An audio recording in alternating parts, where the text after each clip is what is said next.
기도하시겠습니다. 오늘도 새로운 날 새 아침을 사람이 아니라 하나님과 교제함으로 출발하게 하신 것을 감사드립니다. 세상에서 채울 수 없는 하나님만이 채워주실 수 있는 영적인 은혜와 평강을 얻는 귀한 이 시간이 되게 하여 주시옵소서. 걱정, 근심, 염려가 다 떠나가게 하시고 아무것도 염려하지 말고 모든 일에 기도와 간구로 구할 것을 하나님께 아뢰는 우리 모두가 되게 하여 주시옵소서. 우리가 구하는 것보다 더 크고 은밀한 일을 보이시는 주의 손길을 체험하게 하여 주옵소서. 우리 기도를 기뻐하시는 예수 그리스도의 이름으로 기도하옵나이다. 아멘. 오늘 말씀은 다니엘 5장 22절부터 30절까지의 말씀입니다. 벨사살이여, 왕은 그의 아들이 되어서 이것을 다 알고도 아직도 마음을 낮추지 아니하고 도리어 자신을 하늘의 주제보다 높이며 그의 성전 그릇을 왕 앞으로 가져다가 왕과 귀족들과 왕후들과 후궁들이 다 그것으로 술을 마시고 왕이 또 보지도 듣지도 알지도 못하는 금, 은, 구리, 쇠와 나무, 돌로 만든 신상들을 찬양하고 도리어 왕의 호흡을 주장하시고 왕의 모든 길을 작정하시는 하나님께는 영광을 돌리지 아니한지라. 이러므로 그의 앞에서 이 손가락이 나와서 이 글을 기록하였나이다. 기록된 글자는 이것이니 곧 메네 데겔 우바르시니라. 그 글을 해석하건대 메네는 하나님이 이미 왕의 나라의 시대를 세워서 그것을 끝나게 하셨다 하며, 데겔은 왕을 저울에 달아보니 부족함이 보였다 하며, 베레스는 왕의 나라가 나뉘어서 메대와 바사 사람에게 준바되었다 함이니이다 하니, 이에 벨사살이 명하여 그들이 다니엘에게 자주색 옷을 입히게 하며 금 사슬을 그의 목에 걸어주고 그를 위하여 조서를 내려 나라의 셋째 통치자로 삼으니라. 그날 밤에 갈대아 왕 벨사살이 죽임을 당하였고. 아멘. 오늘은 다니엘 5장 22절부터 30절까지의 말씀으로 벨사살의 잔치와 하나님의 심판이라는 제목의 말씀을 함께 나누고 기도하는 시간을 갖겠습니다. 20cm짜리 줄자가 하나 있었습니다. 나는 길이와 넓이 등 모든 수치를 다 잴 수 있지 하고 뽐내면서 여기저기 막 재고 다녔습니다. 너는 길이가 5.4cm구나. 넌 키가 9.8cm밖에 안 되네. 넌 코의 넓이가 6.2cm야. 하하, 10cm도 안 되는 조그만한 것들이로구만 하면서 다들 20cm 자가 항상 수치로 자기들을 평가하는 것이 불만스러웠습니다. 그러던 어느 날 이 20cm 자가 무게를 재는 저울을 만나게 됩니다. 저울이 무조건 자를 확 잡고 저울 위에 얹어놓고는 이렇게 말을 합니다. 아이고, 너는 겨우 5g짜리밖에는 안 되는구나. 아주 가벼운 놈이구나. 별것도 아닌 놈이 깝죽대기는. 비켜. 상대하기 싫다 하고 비웃더니 저울이 훅 가버렸습니다. 20cm 자는 너무나 기가 막히고 억울했습니다. 아니, 저놈이 뭘 안다고 자기 멋대로 나를 평가하다니 하고 혀를 찼습니다. 그런데 잠깐 생각에 잠긴 20cm짜리 자는 비로소 중요한 것을 깨닫게 되었습니다. 여지껏 자기가 재어 길이로 다른 일을 재면서 항상 평가했던 자기의 경솔함이 잘못되었구나. 저울 못지않게 나와 다른 이에게 많은 상처를 나도 똑같이 주고 있었구나 깨닫게 되고, 그 어느 때보다도 겸손한 자로, 줄자로 변화되었다 하는 그런 이야기입니다. 여러분, 우리들도 이 20cm짜리 자, 줄자와 같이 살고 있지는 않습니까? 자기가 최고라고 여기는 자기 기준에 따라서 다른 사람을 자기 잣대로 평가하고 평가절하하고 헐뜯으면서 살고 있지는 않습니까? 돈이 많은 분은 재정적인 능력으로 자기 기준으로 사람을 평가하고요. 학력이 높은 분은 처음 어떤 사람 만날 때 저 사람 어느 학교 나왔어 하면서 학력으로 그 사람을 평가하고, 명예가 높았던 분은 무슨 회장을 역임했는가 하는 것이 첫 번째 보는 기준이고요. 외모가 아름다운 사람은 외모 때문에 사람을 아주 편견을 가지고 평가를 합니다. 자기의 부족함을 보지 못한 채 그저 다른 이들을 자기 기준으로 폄하하는 사람들이 세상에 너무너무 많다는 거죠. 사랑하는 성도 여러분, 우리를 제대로 평가하시고 공정하게 평가하실 수 있는 분은 오직 한 분, 하나님밖에 없다는 사실을 여러분 잊지 마시기를 부탁드립니다. 우리를 지으시고 일거수일투족을 보고 계시는, 머리털까지 세신 바 되시는 하나님께서 마지막 하나님의 심판 때에 저울 위에 저와 여러분들을 다 올려놓으실 거예요. 그래서 가장 공정하게 저와 여러분들을 평가하실 겁니다. 그러므로 과연 하나님이 보시는 기준은 무엇인가? 사람의 기준 말고 하나님이 뭘 중요시 여기시는가 하는 걸 우리는 눈여겨보시면서 잘 준비하는, 마지막 심판 때를 잘 준비하는 지혜로운 그리스도인의 삶을 살아가시기를 주님의 이름으로 부탁드립니다. 사무엘상 16장 7절에 보시면요, 사울 왕을 버리신 하나님께서 이제 사무엘을 들어서 새로운 왕에게 기름을 부어라 명하십니다. 그래서 사무엘이 2세의 아들들 중에서 왕을 택하게 되는데, 첫 번째 외모를 보고 선택을 하니까 하나님이 말리시면서 말씀하셨습니다. 사무엘아, 그 용모와 신장을 보지 말아라. 나의 보는 것은 사람과 같지 아니하니 사람은 외모를 보거니와 나 여호와는 중심을 보느니라 하셨습니다. 하나님의 기준은 우리 각자의 마음 중심이라고 하는 거예요. 이사야 55장 8절에 여호와의 말씀에 내 생각은 너희 생각과 다르며 내 길은 너희 길과 다르다 하셨는데, 여러분 오늘 이 새벽에 우리가 기도하실 때에 우리의 삶이 내가 보는 기준이 아니고 하나님이 보시는 기준에 적합한가 하는 것을 깊이 생각해보고 회개하고 변화되는 시간이 되시기를 주님의 이름으로 부탁드립니다. 오늘 본문에는 그 하나님의 기준에 도저히 평가 미달이어가지고 아주 그냥 즉각적으로 하룻밤에 끝내버린, 하룻밤에 자기 인생이 끝나게 된 무서운 심판을 받은 바벨론 왕 벨사살의 이야기가 등장하고 있습니다. 이 벨사살이라고 하는 이름의 왕은 바벨론 왕이고요. 벨사살은 그동안 역사에서 잘 드러나지를 않았는데, 영국 고고학자에 의해서 바벨론 왕이었던 여섯 번째 왕이었던 나보니두스의 아들로 섭정왕으로 밝혀지게 됩니다. 벨사살이란 이름의 뜻은, 벨은 바벨론의 신이에요. 벨신이여 왕을 보호하소서, 이런 뜻이 바로 벨사살입니다. 하나님의 보호하심을 받아야 안전할 텐데 사람이 만든 헛된 신의 보호는 안전할 수가 없습니다. 벨사살 왕은 내 기준으로 내 마음대로, 자기 마음대로 살아계신 하나님을 모욕하다가 마지막 30절을 한번 보세요. 그날 밤에 죽임을 당한 사람이 바로 벨사살 왕이었습니다. 벨사살 왕은요, 1000여 명의 귀족들을 다 초청해서 술을 마시고 파티를 벌였습니다. 잔치를 벌였습니다.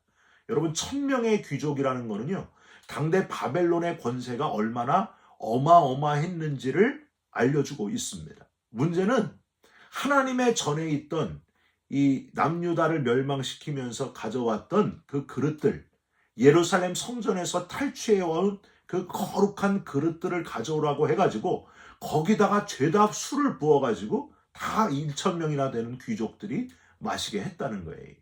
한참 잔치가 무르익을 무렵 갑자기 벽에 손가락이 나타나가지고 글씨를 쓰게 됩니다. 여러분, 어떤 글이었을까요? 25절, 메네 메네 데겔 우바르신이라는 글이 쓰여졌습니다. 깜짝 놀라가지고 박수와 술객과 술사와 박사들을 다 부릅니다. 근데 문제는 아무도 해석할 수가 없었습니다. 그래서 다니엘이 불려지게 되고 그 글자를 해석하게 됩니다. 17절부터 오늘 본문을 포함한 마지막 절까지 다니엘이 정확하게 벽에 쓰여진 글자를 해석하게 되면서 하나님의 심판의 메시지를 전달하게 됩니다. 하나님의 평가 기준에 벨사살 왕이 미달되었기 때문에 하나님의 무서운 심판이 있을 것이다 하는 그런 예언이었습니다. 여러분 다시 25절을 한번 보세요. 메네에서 이 메네는 화폐 단위인 성경에 나오는 문화, 그거랑 연결이 됩니다. 신약 성경의 문화, 달란트, 데나리온, 그 화폐 단위들 아니, 문화, 이 메네는 숫자를 센다라는 뜻이에요. 메네, 숫자를 세고 또 세어보다. 대겔은 뭘까요? 대겔은 중량을 재는 세겔과 연결이 돼서 몇 킬로그램, 그 저울에 달 때 생기는 무게의 단위가 바로 대겔입니다. 하나님께서 왕에 행한 것을, 그동안 이렇게 치리한 것, 살아온 것을 세어보고 또 세어보고 저울에 달아보시니 우바르신, 우는 그러므로, 그래서 바르시는 베레스, 나눈다. 전체를 합치면 왕에 해당 모든 것들을 하나님이 세어보고 또 세어보고 저울에 달아보니 영 아니어서 미달이 되어서 하나님이 도저히 안 되겠으므로 베레스, 나라를 넘겨준다. 나눠버리신다. 그런 심판의 메시지였습니다. 우리는 오늘 본문에서 이 하나님의 평가 기준인 첫 번째 기준을 발견할 수가 있어요. 첫 번째는 술 취한 것을 경고하시는 하나님을 우리는 여기서 발견할 수 있습니다. 술 취함을 경고하시는 하나님. 에베소서 5장 18절에 술 취하지 말라 이는 방탕한 것이니 오직 성령의 충만함을 받으라 하셨습니다. 오늘 읽지 않았지만은 앞에 2절, 3절, 4절을 보면은요, 술을 마셨다는 표현이 반복적으로 나옵니다. 이 벨사살 왕은 그냥 술을 조금 마신 게 아니고 마시고 또 마시고 완전히 술 파티를 계속해서 끊임없이 술을 마셨다는 거예요. 창세기 9장에 노아가 술 취해서 만취해서 옷을 다 벗고 누워있지 않았다면은 둘째 아들 함이 저주를 받지는 않았을 겁니다. 이 술 취함이 문제라고 하는 거예요.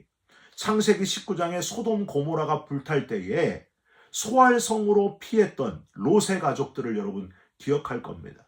롯의 아내는 소금 기둥이 되어버렸지만 롯과 그의 두 딸은 소알성 동굴에 피하게 됩니다. 거기 동굴에 피할 때에 딸들이 이런 이야기를 해요. 우리의 대가 끊어졌다. 우리 아버지는 늙으셨고 우리에게 배필이 없으니 우리 아버지에게 우리가 술을 마시우고 아버지랑 잠자리를 하자. 이게 말이나 되는 얘기예요. 그래서 술을 마시우고 술을 또 마시게 하고 이게 4번이나 거기 반복되어 있어요. 아버지에게 그냥 술을 끝까지 마신 거예요. 제정신이 안 되도록. 그리고 첫째 딸이 들어가가지고 아버지와 근친상간을 해서 아이를 낳고 또 술을 마시게 하고 둘째 딸이 들어가서 또 동침해가지고 또 아들을 낳게 되었습니다. 술이 모든 죄의 출발점이라는 사실을 여러분은 잊지 말아야 됩니다. 여러분 우리 한국에 조선에 들어온 선교사님들이 조선 사람들에게 기독교를 전파하면서 술은 아예 금지해야 되겠다 하고 결단을 내리게 됩니다. 왜냐하면 조선 사람들은, 한국 사람들은 술을 어떻게 마셔요? 말술을 마셨어요. 그냥 마신 게 아니고 그냥 완전히 정신을 잃을 정도로 술을 마시고 그것 때문에 집에 들어가서 가정을 파괴하는 일들이 흔한 일이었기 때문입니다. 아내를 때리고 자식들을 때리고 완전히 가정이 망가지는 모습을 보면서 술 때문에 가정이 망가지고 이 나라가 망가지겠구나. 그래서 선교사님들이 처음부터 기독교를 전할 때 술을 금지시켰던 겁니다.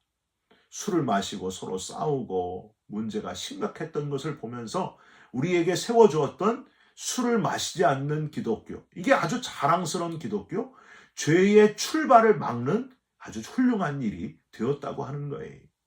인제대학교 음주연구소 김광수 교수님이 팀을 꾸려가지고 이런 조사를 했습니다. 우리 한국 연간 총 사망자 평균을 내봤더니 10명 중에 3명 이상이 술과 관련이 있었다 하는 거예요. 그리고 3명 중에 1명은 음주가 사망의 직접 원인이었다고 밝혔습니다. 성인 10명 중에 무려 7명이 술을 마신다. 이런 조사 결과를 발표한 적이 있습니다. 술을 마시는 것 자체가 문제가 아니고 술을 마시는 것이 모든 죄의 출발점이 된다는 거예요. 그 불씨가 일어나가지고 크게 일어난다. 다 망가지는 출발점이 술 마시는 거라는 거예요. 여러분, 성경은 술 취하지 말고 성령의 충만함을 받으라 말씀하셨습니다. 성령의 충만함을 받는 성도님들 되셔서 술이 자연스럽게 싫어지는 거룩한 하나님의 자녀들이 되시기를 주님의 이름으로 축원드립니다. 두 번째로, 하나님을 모독하는 자는 하나님이 무섭게 심판하신다 하는 사실을 벨사살 왕의 이야기에서 깨달을 수 있습니다. 벨사살 왕이 마신 술잔은 어디에서 구했다고요? 예루살렘 성전에서 썼던 구별된 그릇이었습니다. 거룩한 하나님께 드릴 때 사용되는 그릇이었어요. 앞에 4절에 보시면은요, 금, 은, 동, 구리, 쇠나무, 돌로 만든 신들을, 인간이 자기의 필요에 따라 만든 신들을 찬양을 하면서 예루살렘 성전에서 가지고 온 잔에다가 술을 부어 마시고 있는 1000명의 귀족들, 여러분, 하나님이 보실 때 얼마나 분노하셨겠어요. 이게 지금 말이나 되는 얘기. 하나님을 가장 모독하는 그런 행동이었습니다. 모세와 대결한 애굽의 바로 왕, 여러분, 하나님을 우습게 봤어요. 하나님을 모독하게 됩니다. 그래서 모세에게 거짓말을 수도 없이 했던 바로 왕, 10가지 재앙으로 심지어 마지막 10번째 장자가 죽게 됩니다. 거기서도 정신을 못 차리고 또 하나님을 무시하고 이스라엘 백성들을 쳐부수러 다 죽이러 쫓아오다가 홍해 바다에서 전체가 다 수장되지 않습니까? 여러분, 하나님을 가장 높으신 하나님으로 인정하고 하나님 중심으로 살아가시기를 주님의 이름으로 부탁드립니다. 하나님을 두려워하는 자 되시기를, 하나님을 경외하면서 사시기를 주님의 이름으로 부탁드립니다. 마지막으로 22절에 보시면요, 다니엘은 벨사살 왕에게 이렇게 말해요. 왕이여, 왕은 느부갓네살 왕의 아들로서 다 아시면서도 오히려 마음을 낮추지 아니하고 23절, 도리어 스스로를 높이셨습니다 하고 표현하고 있습니다. 그러니까 하나님은 겸손한 자를 원하시고 겸손한 자를 찾고 계신다 하는 교훈을 우리는 여기서 얻을 수 있습니다. 누구를 찾는다고요? 겸손한 자를 찾으신다. 겸손이 하나님이 보시는 가장 중요한 기준이라는 거예요. 여러분, 겸손한 그리스도인 되시기를 주님의 이름으로 부탁드립니다. 18절에 보시면은 다니엘은 꿈이든지 글자든지 해석하기 전에 우선 하나님께만 이 모든 권한이 있습니다 하고 하나님께 영광을 돌리는 겸손한 사람이었습니다. 그래서요, 여러분, 다니엘서에 가장 많이 나오는 표현, 다니엘이 썼던 표현 중에 가장 많이 나오는 단어, 그게 뭐냐 하면 지극히 높으신 하나님이라는 표현을 계속해서 다니엘이 쓰고 있습니다. 사람이 아니고 하나님만이 지극히 높으신 분이시다. 모든 영광을 하나님께 돌리고 하나님의 주권을 인정했던 사람이 다니엘이라고 하는 거예요. 우리는요, 막 사자굴, 불 속에 들어가는 거 이런 것만 생각을 하는데 사람이 중요한 게 아니고 하나님의 모든 권한, 하나님이 그 모든 권한이 있으시고 가장 높으신 하나님이시다. 이걸 우리는 다니엘서에서 깨달아야 됩니다. 5장 전에도 꿈 해석을 할 때에도 다니엘은 내가 하는 게 아니고 하나님이 꿈을 해석하시는 분이십니다. 하나님이 꿈을 꾸게 하시는 분입니다 하고 겸손하게 고백했습니다. 여러분, 하나님은 겸손한 자를 찾으시고 계십니다. 예수 그리스도, 우리 예수님이 바로 겸손한 만왕의 왕이요, 인간의 몸을 입으신 겸손의 메시아이셨습니다. 신이 인간이 되시는 겸손도 너무너무 감사한데, 게다가 인간 중에 가장 밑바닥에 마구간에 말바풍에 가장 낮은 모습으로 임하신 겸손하신 임마누엘 예수 그리스도, 마지막에 십자가에까지 달리실 정도로 우리에게 마지막까지 겸손이 무엇인지를 알려주신 분이 바로 예수님이셨습니다. 나는 마음이 온유하고 겸손하니 나의 멍에를 메고 내게로 와서 배우라. 그리하면 너희 마음이 쉼을 얻으리라. 사랑하는 성도 여러분, 예수님과 같이 겸손한 그리스도인 되셔서 주님 안에서 쉼을 얻게 되는 참 평안을 얻게 되는 주님 닮은 그리스도인 되시기를 주님의 이름으로 축원드립니다. 기도하겠습니다. 하나님, 바벨론 왕 벨사살 왕, 세상 모든 것을 다 가진 부족함이 없는 왕이었으나 성전의 그릇에 술을 부어 마시며 하나님을 모독하다가 바로 그날 밤에 인생이 끝나고 말았습니다.